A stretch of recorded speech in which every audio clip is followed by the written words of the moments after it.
essere.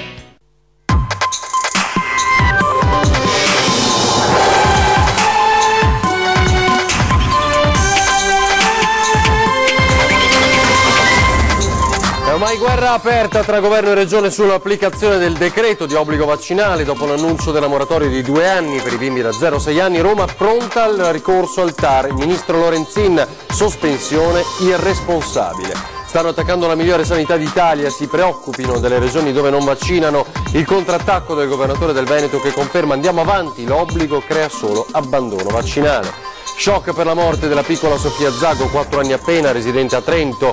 Malaria cerebrale, in poche ore è stata uccisa dal parassita, non accadeva da 30 anni, la bimba era stata in vacanza a Bibione. Al referendum sull'autonomia del 22 ottobre sarà obbligatorio presentarsi con la tessera elettorale, le modalità del voto e tutti i dettagli pratici messi nero su bianco in un accordo tra regione e prefettura. Anziana di Treviso, malata di tumore, avvicinata da una coppia di nordafricani in auto che le strappano la collana scaraventando la terra. La donna già debole, trascinata per qualche metro. Addio alla ragionier Bisigato di Signore e Signori, il grande Gastone Moschin, amato attore italiano, raccontò la Treviso di un tempo, protagonista di Amici miei, recitò anche nel Padrino. Mostra del cinema oggi al Lido, continua la passerella delle star, alla Kermesse la bellezza di Jennifer Lawrence e la comicità di Jim Carrey. Buonasera, ben ritrovati in diretta con l'informazione di Antena 3, questo è il telegiornale del Veneto. Dunque cominciamo con quello che ormai è diventato un caos tra botta e risposta tra Roma e il Veneto per quanto riguarda l'obbligo vaccinale. È guerra aperta tra la giunta regionale di Luca Zaia e il ministro Lorenzin che oggi è intervenuto. Ho dato mandato di perseguire tutte le azioni contro la decisione della Regione Veneto, che è totalmente irragionevole. Le parole del Ministro alla Salute Beatrice Lorenzin confermano la linea dura del Governo nei confronti del decreto Veneto che prevede una moratoria sull'obbligo vaccinale per l'iscrizione alle scuole fino al 2019. Il dossier per impugnare la norma di fronte al TAR viene messo insieme in queste ore dai legali del Ministero. La legge sull'obbligo vaccinale è nazionale, ricorda ancora Lorenzin, il Veneto è nello Stato italiano e deve rispettare la legge che va applicata in modo uniforme in tutto il Paese. Tra le ipotesi più estreme ventilate da Roma anche quella di un commissariamento della sanità veneta. Minacce di fronte alle quali il governatore Luca Zaia alza le spalle. Io penso che la rissa non serva a nessuno, ho visto altre volte queste minacce, prova ne sia che facciamo un referendum per l'autonomia con una sentenza in mano, non è che c'è una gentile concessione. Andiamo avanti, siamo la miglior sanità d'Italia, vabbè, si commissaria la miglior sanità d'Italia, ci difenderemo comunque. Il governo faccia ciò che vuole, invita sereno il governatore. Noi non facciamo questi provvedimenti per cercare la rissa o per creare epidemie, ma perché applichiamo la legge fatta dalla Lorenzin. Secondo i miei autorevoli tecnici, questa legge ci permette di mettere in piedi una moratoria. La coercizione crea abbandono vaccinale. Il nostro modello funziona meglio di quello di altre regioni proprio perché è basato sul dialogo con i genitori. Siamo gli unici ad avere un'anagrafe vaccinale informatizzata. Il ministro Lorenzin si preoccupi delle regioni che non vaccinano, conclude, invece di dire che sarà colpa nostra se si scateneranno epidemie. Non sarà colpa di Zaia, non sarà colpa del Veneto, se ci saranno epidemie inizieranno sicuramente non in Veneto. Allora, cerchiamo di capire che cosa cambierà, dunque in attesa di questo ricorso di cui si parla a livello governativo. Cosa cambia per i genitori dei bimbi da 0 a 6 anni? Come si comporteranno le ULSS? Ne parliamo con il direttore generale dell'ULSS della Marca Trevigiana, Francesco Benazzi. Tutti i bambini vanno a scuola, questa è una cosa positiva. Tutti in classe, vaccinati e non, almeno fino a un nuovo ordine, perché il trend sul caso vaccini è ormai consolidato, colpi di scena a ripetizione. La regione che annuncia la moratoria e il governo pronto a impugnarla. Mamma e papà non sanno più da che parte girarsi, ma fermo restando la probabile impugnazione del decreto da Roma, per ora la situazione in Veneto è questa, tutti in classe, nessuno resta a casa, scongiurato il rischio per i bimbi da 0 a 6 anni che vengono equiparati agli altri. I genitori porteranno ovviamente i loro bambini all'asilo nido, alla scuola d'infanzia, eccetera. Dopo dovranno ovviamente dare un'autocertificazione nel momento in cui sappiano di essere i loro bimbi hanno iniziato la vaccinazione, oppure comunque verrà segnalato alla ULSS da parte dell'infanzia eccetera che questo bambino ancora deve avere la vaccinazione. I genitori verranno contattati dall'ULSS che chiederà di poter vaccinare i bimbi. In caso di mancata risposta i genitori verranno chiamati per un colloquio e se decideranno di restare restare fermi sulle loro posizioni pagheranno la sanzione prevista da 100 a 500 euro. Da questa non si scappa, ma nessun bimbo sarà lasciato a casa. Se i genitori vogliono produrre l'autocertificazione entro l'11 settembre, come da legge possono farlo, ma non è più la condizio sine qua non che potrebbe farli restare a casa. Il bambino rimarrà non vaccinato, però è chiaro che fa parte dell'USE, fa parte dell'educazione sanitaria, fa parte della prevenzione, da parte nostra convincere i bambini e le famiglie, soprattutto le famiglie, a vaccinare. Rischio epidemie? Per nulla, secondo il numero 1 della sanità trevigiana. Una cosa è certa, noi per fortuna nel nostro territorio abbiamo il 95% di famiglie che hanno vaccinato i bambini, quindi abbiamo quella cosiddetta copertura che ci dà la possibilità di avere l'effetto gregge, quindi l'immunità di gregge, e quindi anche se all'interno di una classe di 20-25 bambini ci sono 2 bambini che non sono vaccinati, riusciamo comunque a garantire, ecco, l'immunità complessiva. Ora il caso della piccola Sofia, uccisa dalla malaria a 4 anni e senza una spiegazione. La morte della bimba di Trento, che durante l'estate era stata in vacanza con la famiglia sul litorale veneziano a Bibbione. Ora la procura di Brescia e quella di Trento hanno aperto un'inchiesta. È uno di quei drammi che è difficile spiegare per l'origine della malattia, per la manifestazione camuffata della stessa e soprattutto perché travolge il sorriso di una dolce bimba di appena 4 anni. Sofia Zago è stata uccisa dalla malaria. Era stata in vacanza con la famiglia a Bibbione solo pochi giorni fa, non certo latitudini dell'Africa nera dove l'incubo della puntura uccide migliaia di persone. Residente a Trento con mamma Francesca e papà Marco, i sintomi della febbre anche a 40 si sono manifestati a partire da lunedì, ma c'era già stato un ricovero il 13 agosto dopo il soccorso a Portogruaro. Si credeva diabete inizialmente. Sabato 2 mattina il ricovero d'urgenza a Santa Chiara. Immediatamente diagnosticata l'infezione da malaria, alle 11:30 la piccola era già in coma, quindi il trasferimento agli ospedali di Brescia, dove dopo 48 ore è morta. Purtroppo si erano già innescati i meccanismi di patogenesi del danno cerebrale che sono poi stati la causa del decesso. È morta di malaria cerebrale, la forma più grave del parassita, ma non si sa perché, come possa averla contratta e dove. Non è mai stata in zone in cui è presente la malattia. Insieme ai genitori e al fratellino ha trascorso le vacanze sul litorale veneziano. Ecco Sofia in un recente scatto in ferie insieme alla mamma Francesca. È la prima volta in 30 anni che assisto a un caso di malaria autoctona, dichiara Claudio Paternoster, primario di malattie infettive dell'ospedale Santa Chiara di Trento.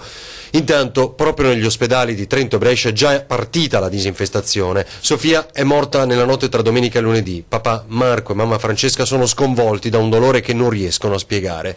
Alcune centinaia i casi di malaria ogni anno, quasi tutti dovuti a viaggi all'estero. La zanzara vettore esiste in Italia, ma non può trasmettere la patologia. La cosa che probabilmente adesso verrà fatta è che in tutti i luoghi che sono stati visitati dalla bambina verranno eseguiti campioni di zanzare per essere certi che quello che non si è mai verificato non si sia verificato neanche adesso, cioè che ci sia la possibilità di alcune zanzare nostrane infette. Il primo malore per la piccola Sofia risale al 13 agosto, quando ancora era in vacanza con la famiglia a Bibbione. Diabete infantile la diagnosi, poi a fine agosto il nuovo ricovero a Trento. Resta da capire dove e come sia stata punta da questa zanzara killer. La bimba si è recata in vacanza, diciamo, sulla riviera veneta e quindi non è stata in zone che, voglio dire, nelle quali siano presenti situazioni di malaria, e quindi certamente credo che il lavoro che dovrà essere svolto dalle autorità competenti, che come ho detto prima sono appunto quelle ministeriali, quelle regionali e quelle locali della regione, in questo caso Trentino Alto Adige, e probabilmente anche della regione Veneto dove la bimba è stata in vacanza, è un lavoro che si svilupperà nel corso delle prossime settimane. Sarà ora l'indagine aperta dalla procura a cercare di ricostruire perché sia morta Sofia, la piccola di 4 anni uccisa dalla malaria, ma sul suo corpo, fanno sapere da Brescia, non sarà effettuata autopsia perché la causa del decesso è sicuro, malaria. Quando ha accusato il primo malore, il 13 agosto, era ancora in vacanza con la famiglia a Bibbione. Ricoverata prima all'ospedale di Portogruaro, poi a Trento per alcuni giorni, le sono stati diagnosticati i sintomi di un diabete infantile. Cosa sia avvenuto avvenuto dopo non si sa. Quando è stata male di nuovo, lunedì 28 con febbre alta, a casa pensavano a una normale influenza e gastroenterite. I sintomi sono simili. Dell'infezione si è saputo solo il 2 settembre quando a Trento hanno capito. Sono in corso indagini proprio sul ricovero precedente nel reparto di pediatria del Santa Chiara di Trento, dove pare fossero presenti negli stessi giorni, dopo Ferragosto, 2 bambini che avevano contratto la malattia durante un viaggio in Africa. Ma nel loro caso la malattia aveva avuto un decorso positivo. L'incubazione dura tra i 6 e i 15 giorni, quindi i tempi potrebbero tornare, ma di certo non può essere stata contagiata dai 2 piccoli, perché la trasmissione avviene solo con la puntura. La disinfestazione a Trento è già iniziata e i timori per Bibione dopo questo dramma si ridimensionerebbero. Resta però da capire dove e quando Sofia sia stata punta. Ora il referendum sull'autonomia del prossimo 22 ottobre. Sarà obbligatorio presentarsi con la tessera elettorale. Le modalità del voto e tutti i dettagli pratici sono stati messi nero su bianco nelle ultime ore da un accordo tra Regione e prefetti.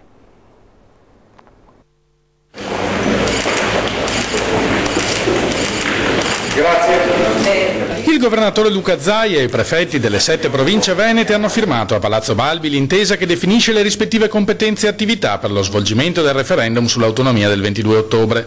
Rispondiamo con i fatti e con le carte, scandisce il presidente veneto a chi sostiene che questa non è una consultazione seria ma un sondaggio a carico dei contribuenti.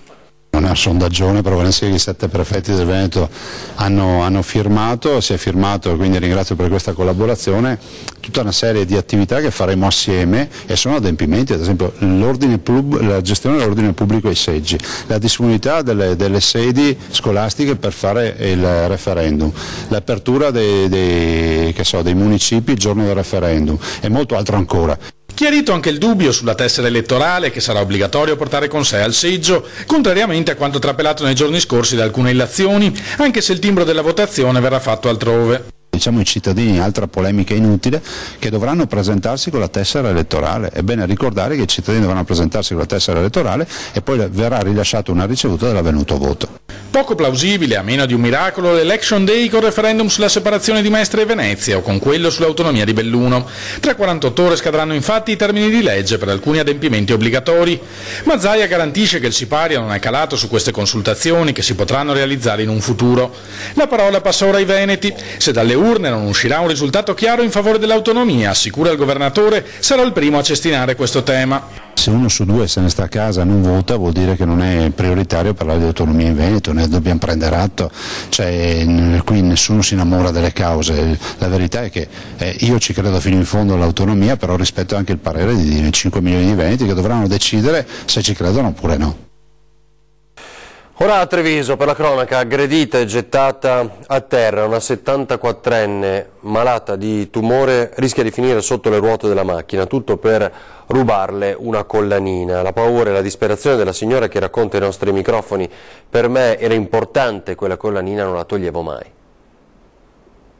Ci sono messa a piangere dai nervoso perché io questa collana la porto anche a letto. Non è le lacrime strozzate in gola, la rabbia ed il dolore per essere stata aggredita e derubata di una collana che le era tanto cara. Sul corpo i segni della caduta a terra che poteva avere conseguenze ben più gravi. Ha rischiato di finire sotto le ruote. Paola, 74 anni, aggredita da 2 malviventi stranieri, probabilmente nordafricani. L'hanno vista fuori dal giardino di casa, il marito era appena uscito per andare a fare degli acquisti. Con la scusa di chiederle informazioni l'hanno fatta avvicinare. Loro erano in macchina, una donna, un uomo alla guida e dietro un bambino. Una famiglia, ha pensato l'anziana, si è fidata e si è appoggiata all'auto per aiutarli. Eccola qui, Franco, perché ce l'ho sempre avuta, eccola qui. Che non mi riuscivo. Quindi cosa è successo? Le hanno preso? Ho detto, sì che è bella sta collana, sì l'ho detto, ma me la faccia vedere. Mi sento, l'ha presa, l'ha strappata, si può dire, e è partito in quarta e dunque io non ho fatto in tempo, sono caduta, sono scivolata e ho detto accidente, ci sono messa a piangere dai nervoso. Hanno ingranato la marcia senza nemmeno attendere che si spostasse, l'hanno gettata a terra senza scrupoli e sono fuggiti. Paola è toscana ma vive da tantissimi anni qui a Treviso, colpita da una grave malattia, debole ed indifesa, ha rischiato davvero tantissimo. Sì che ci sono rimasta come un imbecille, ho detto accidente a me, però mi ero accorta a un certo punto e mi voleva chiedere troppo, non significava niente, capito? Ma mi sembrava anche per benino, un giovane. Una giovane, lui mi ha detto il compleanno di mia moglie, 22 anni, ho detto fra me, ecco, l'ha già fatto il regalo. La signora Paola ha chiamato il marito e subito le forze dell'ordine, sul posto la polizia, immediate le indagini e caccia ai malviventi. Non si può andare avanti così, se arrivavo a casa prima li beccavo e a quest'ora ero in galera, parole che a poche settimane da quelle di Mauro Corona, lo scrittore, le ricorderete, pronuncia adesso il marito di Paola, furioso. Purtroppo non siamo liberi nemmeno di stare in casa nostra, ci hanno portato a un livello ormai qua, hanno venduto gli italiani, il governo ha venduto gli italiani, non c'è niente da fare. È l'amaro sfogo di Franco Battaglia, il marito della vittima, aggredita e rapinata proprio sul cancello di casa. La rabbia e la paura per quello che è accaduto e per il pericolo che ha corso la moglie lo hanno mandato su tutte le furie. La rabbia. Tanto, meno male che non sono arrivato io, perché a quest'ora sarei in galera. A quest'ora sarei in galera io, se arrivavo io. Carabinieri in congedo, ha lavorato una vita per servire il proprio paese, per difendere i cittadini ed ora si trova impotente di fronte ad un'aggressione tanto assurda. Mi hanno strappato la collanina. La collana è più una bella spinta in terra, che lei è fragile come è, ripeto, 38 kg, è in chemioterapia da 1 anno e mezzo e ne ha subito un po' le conseguenze perché si è fatto male a un ginocchio, volevo portare al pronto soccorso e non ha voluto. Comunque qui veramente siamo in uno squallore, ormai purtroppo non siamo liberi nemmeno di stare in casa nostra. Ora ci dice: ho paura di lasciare mia moglie a casa da sola, di solito escono quasi sempre insieme, questa mattina ha scelto di andare a fare la spesa col nipotino, mai avrebbe pensato di trovare Paola in lacrime, a terra, indifesa. Quando a Treviso purtroppo è finita la pace, qui a Treviso è finita la pace, che i governanti si mettono in testa di tutelarci, perché altrimenti ci tuteleremo da soli, saremo costretti. Ora nel Padovano, perché migliorano le condizioni della 39enne di San Giorgio in Bosco, aggredita a colpi di martello dal marito che, credendola poi morta, si è tolto la vita. Ha riabbracciato la figlia di 4 anni, la 39enne di San Giorgio in Bosco, che sabato è stata presa a martellate dal marito da cui si stava separando. La donna in queste ore è ancora in terapia intensiva, anche se presto potrebbe essere trasferita in reparto. Il compagno, dopo l'aggressione, invece ha deciso di farla finita impiccandosi all'interno della casa, teatro della brutale aggressione. La 39enne è viva per miracolo e nelle scorse ore ha riabbracciato la figlioletta più grande di 4 anni. Sta meglio anche il figlio più piccolo, di appena 14 mesi, che la donna aveva in braccio quando è stata aggredita dal marito che non accettava la fine del loro rapporto. Ai familiari la 39enne avrebbe detto che il marito aveva premeditato tutto. In taverna infatti c'erano martello e corda. Quando l'uomo è arrivato in casa le ha chiesto di scendere proprio in quella stanza e di là aggredita senza pietà. Fortunatamente è riuscita a scappare e a mettersi in salvo. Ospiti evacuati nel corso della notte in un albergo a Borso del Grappa, dove è scoppiato un incendio. Incendio nel magazzino dell'albergo, tutti fuori, alle 11:30 di ieri sera dal Garden Relais di via Caose a Borso del Grappa. Al momento dell'evacuazione nella struttura c'erano circa 60 ospiti, molti dei quali stranieri. Il fumo aveva invaso le stanze, il personale dell'hotel ha fatto uscire tutti. Per un paio d'ore i clienti hanno dovuto aspettare in strada che i locali tornassero agibili. Nessuno fortunatamente è rimasto ferito o intossicato. Sul posto è stata fatta intervenire un'ambulanza del SUEM 118 che però non è stata utilizzata. Per spegnere l'incendio sono arrivati a Borso 4 squadre dei Vigili del Fuoco da Castelfranco, Bassano, Montebelluna, Treviso e i volontari di Asolo, per un totale di circa 25 uomini, che hanno circoscritto le fiamme, evitando che si propagassero al resto della struttura. In via Caose anche i carabinieri della stazione di Crespano del Grappa e il sindaco Flavio Dall'Agnol. L'hotel non ha subito danni statici e gli ospiti intorno alle 2 del mattino sono potuti rientrare. Le cause dell'incendio sono al vaglio del NIAT dei Vigili del Fuoco, il nucleo investigativo antincendio territoriale, al lavoro fino all'alba per completare la messa in sicurezza dei locali interessati dall'incendio. E ora a Vicenza, dove il futuro dell'Hotel Europa nel degrado da diverso tempo preoccupa i residenti, perché ad aggiudicarsi la proprietà sarebbe una società che già gestisce una struttura ricettiva dove però accoglie migranti. Di Hotel Europa, lo ricorderete, ci siamo ampiamente occupati nei nostri telegiornali a seguito dell'occupazione selvaggia di gente senza fissa dimora. Torna sotto i riflettori della cronaca, ma questa volta per un altro motivo che rischia di preoccupare ancor più i residenti, perché la struttura, all'asta nei mesi scorsi, pare sia stata aggiudicata alla San Francesco Costruzioni di Thiene, la stessa società che gestisce, guarda caso, l'Hotel Adele di Via Medici, in città, dove già c'è un centinaio di profughi. L'Europa è immenso, per quanto in totale sfascio e abbandono potrebbe accogliere centinaia di persone, e allora non si può non considerare il recentissimo bando indetto dalla Prefettura di Vicenza per l'accoglienza dei migranti, quei 74 milioni di euro che dovrebbero servire per accogliere altri 2.900 richiedenti asilo nei prossimi 2 anni. Accoglienza o questione di interessi? Il dubbio c'è, e la cosa potrebbe non piacere per nulla ai vicentini. Restiamo a Vicenza, nel Vicentino, dove invece le forze dell'ordine hanno sequestrato uno yacht. Vediamo perché. Per anni imprenditori e soci tra Vicentino e Padovano avrebbero emesso fatture false per servizi di trasporto che in realtà non avrebbero mai effettuato. Scopo: frodare il fisco e risparmiare 1.745.000 euro di IVA. I militari della sezione operativa navale di Lignano Sabbiadoro hanno così sequestrato uno yacht da 150.000 euro ancorato ad Aprilia Marittima in Liguria, di cui è proprietario un 49enne tienese, indagato assieme ai colleghi dalle Fiamme Gialle di Schio nell'ambito dell'operazione Ghost Track, che ha già posto sotto sigilli, oltre al natante, case, auto, partecipazioni societarie, conti correnti per un valore di 900.000 euro. Lutto nel mondo del cinema per la scomparsa di Gastone Moschin. Era nato a San Giovanni Lupatoto 88 anni fa. Un attore dai mille volti, raccontò i vizi della Marca in Signore e Signori, innamorandosi della splendida Virnalisi. Fu tra gli indimenticabili protagonisti di Amici miei, recitò anche nel Padrino, parte seconda. Un caffè.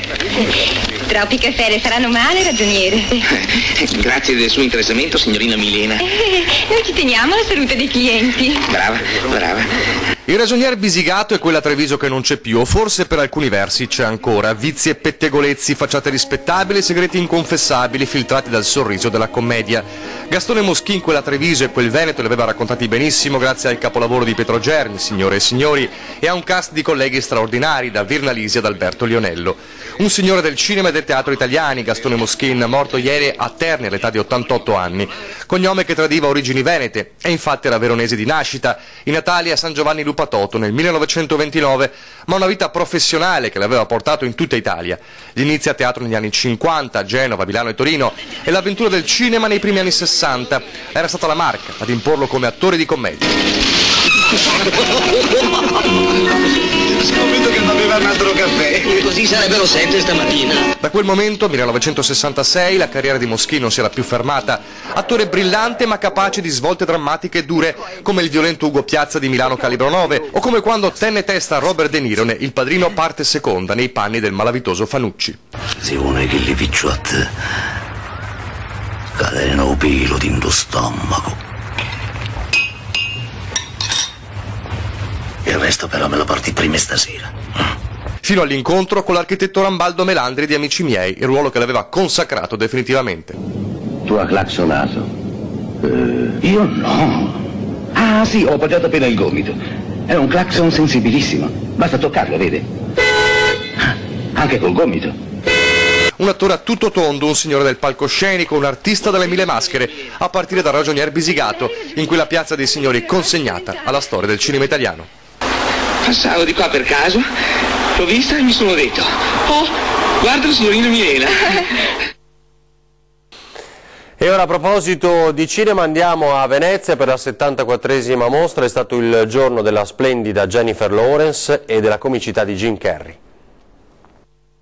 Pezzi da 90 nella 7ª giornata della 74esima mostra del cinema. 2 i film in concorso: The Fear Murder del regista giapponese Nosa Chuin e Mother, interpretata da mostri sacri come Jennifer Lawrence, Javier Bardem, Ed Harris e Michelle Pfeiffer. Ma il Lido di Venezia ha visto anche l'arrivo dell'esilarante Jim Carrey. Aspetto singolare è che questa edizione della mostra vede in gara mariti e mogli, alcuni per lo stesso film, altri da concorrenti, come Paolo Virzì e Michele Micaela Ramazzotti, entrambi in concorso. Lui da regista per Ella e John, lei come protagonista della seconda opera di Sebastiano Riso, Una famiglia. Altra coppia sul red carpet di Mother, e sarà la prima uscita ufficiale per loro, il regista Aronofsky e il premio Oscar Jennifer Lawrence, che si sono conosciuti proprio sul set. Nel cast anche il sex symbol spagnolo Javier Bardem, che sarà sul tappeto rosso per Love in Pablo, con accanto nel ruolo della giornalista affascinata dalla figura di Escobar sua moglie Penélope Cruz, innamorati nella vita e sullo schermo. Strade divise invece per Riccardo Scamarcio, sabato scorso in passerella per Suburbicon, e Valeria Golino, attesa giovedì per Il colore nascosto delle cose di Soldini.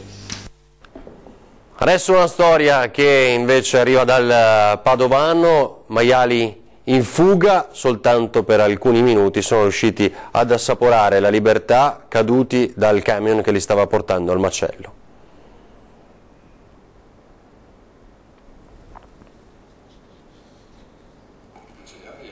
Niente, allora abbiamo già raccontato a pranzo, evidentemente il pezzo non c'è, ci fermiamo. Vi ricordo soltanto gli ospiti di 20:10 questa sera. Ci sarà il nostro direttore Luigi Baccialli a intervistare Stefano Zecchi, il professor Stefano Zecchi, che sarà ospite questa sera a 20:10. Ora lasciamo spazio invece alle previsioni meteo per le prossime ore. Grazie, buona serata. Hanno tentato l'ultima disperata fuga verso la libertà, ma la loro azione di rivolta è durata poco. Una vicenda che pare uscita dal romanzo La fattoria degli animali.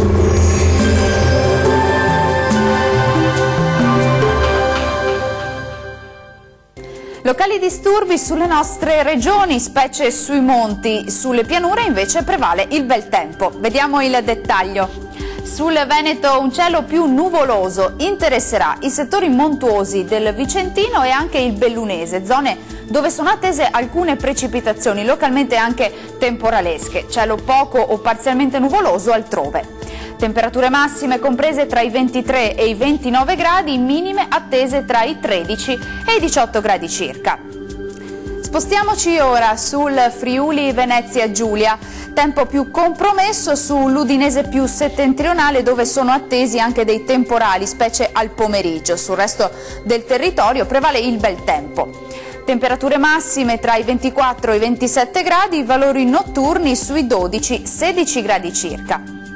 E raggiungiamo infine il Trentino Alto Adige, cielo più nuvoloso sui confini alpini, dove sono attese anche delle piogge, piovaschi e schiarite anche sul Trentino, altrove sarà più soleggiato. Temperature massime tra i 27 e i 29 gradi, valori notturni sui 13-14 gradi circa. Il mare sarà generalmente poco mosso, i venti invece saranno moderati e da sud-est. Dal meteo di Antenna 3 anche per ora è tutto, grazie per l'attenzione e arrivederci al prossimo aggiornamento.